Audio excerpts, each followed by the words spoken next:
Alors, comment nous sommes retrouvés sur le tournage du film de Nicolas Vanier? Nicolas cherchait une meute de chiens courants pour son scénario et le scénario se tournant en Sologne et essentiellement, majoritairement à Chambord, il a fait le lien entre la dernière chasse à courre qui a lieu à Chambord en 1947, qui a été réalisée par le Rallye Vouzeron à l'époque, de célèbre mémoire, avec un cerf servi par Maurice Druon. Et il a fait le lien entre cet événement historique et le Rallye Vouzeron actuel. Et donc il s'est retourné vers nous pour savoir si nous souhaitions participer à quelques scènes du tournage, ce qu'on a fait bien volontiers. Hier, on a vu toute la meute, c'était assez impressionnant. Moi je ne connaissais pas du tout, alors là pour le coup, je n'avais jamais vu de chasse à courre de ma vie. Et c'est vraiment très impressionnant de voir tous ces chiens là, à l'affût du gibier, c'est assez étonnant, quoi.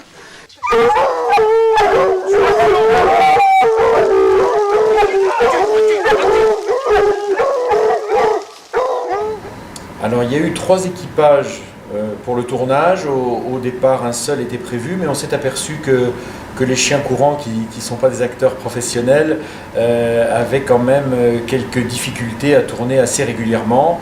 On était en début de saison de chasse, donc il nous a semblé plus raisonnable d'alterner les prises et les scènes de tournage de façon à préserver les chiens.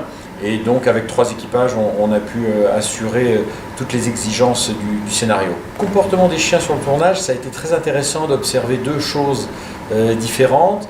Toutes les scènes, on va dire hors chasse, qui étaient tournées dans un espace clos, dans un chenil, dans une cour, etc. Les chiens se sont prêtés au jeu. On a eu le sentiment qu'ils comprenaient que c'était un jeu, que c'était un tournage peut-être, et donc ils ont bien fait les choses, ils ont été obéissants, ils ont été patients, et je crois que les scènes ont été réussies. Dès que les scènes avaient une connotation un petit peu plus chasse, quand les piqueux étaient à cheval, lorsqu'on était en espace ouvert, lorsqu'il s'agissait d'un petit matin automnal brumeux, on a vu que les chiens commençaient à se prêter au jeu, mais rapidement s'imaginaient aller à la chasse. Et on a noté quand même, au bout d'un certain nombre d'heures de tournage, une certaine lassitude des chiens, voire un certain énervement, parce que visiblement ils étaient en mode chasse et ils ne comprenaient pas pourquoi nous-mêmes n'étions pas en mode chasse. Donc de bons acteurs, mais il ne faut pas les provoquer, quoi. Le comportement des chiens entre 2 scènes de tournage à la chasse, on a eu quand même un petit moment la sensation que ça allait dérégler un petit peu la meute, qui était perturbée donc par le fait d'être un petit peu frustré par certaines scènes.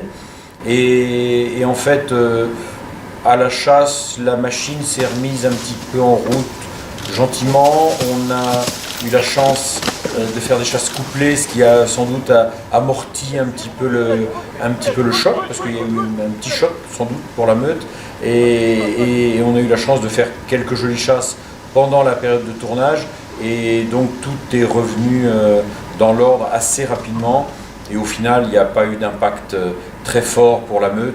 Peut-être les soirs de tournage, les chiens étaient peut-être un petit peu frustrés, voire un petit peu déprimés, mais ça n'a pas duré dans le temps, donc ça a été très rassurant pour nous quand même de voir l'évolution de la meute à ce niveau-là et de voir le faible impact au final du tournage sur la meute. Voilà.